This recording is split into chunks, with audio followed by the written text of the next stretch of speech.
নরসিংদীর শিবপুর থেকে সন্তান সম্ভবা স্ত্রীকে নিয়ে ঢাকা মেডিকেলে যান সিএনজি অটোরিকশা চালক আমিন উদ্দিন মামুন।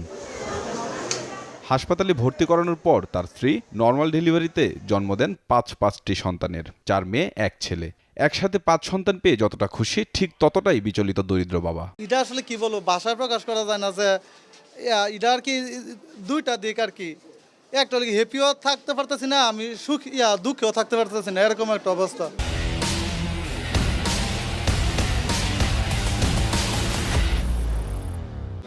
অপরিপক্ক নবজাতকদের একজন এরই মধ্যে মারা গেছে, বাকি 4 জনকে রাখা হয়েছে নিবিড় পরিচর্যা কেন্দ্রে। এটাই আল্লাহর রহমত যে আল্লাহর কাছে আমরা শুকর। তবে প্রসূতি মানসুরা সুস্থ আছেন। গাইনি বিভাগের চিকিৎসক ও নার্সদের অক্লান্ত পরিশ্রমে নর্মাল ডেলিভারি হয় খুশি তারা।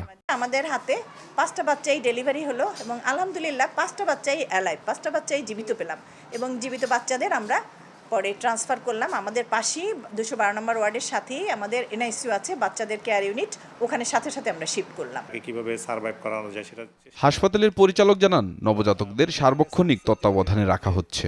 নর্মাল ডেলিভারিতে 5টা বাচ্চা একই সাথে জীবিত অবস্থায় ডেলিভারি করা এটা রেয়ার। আমরা ডক্টররা আশা করছেন যে যাদের ওয়েট ভালো, কন্ডিশন তুলনামূলকভাবে ভালো, এদেরকে কিভাবে দেখা যায় আর কিভাবে সার্ভাইভ করানো যায় সেটা চেষ্টা চলছে।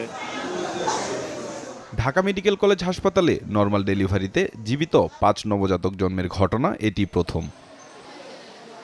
সম্রাট হোসেন, চ্যানেল 24, ঢাকা।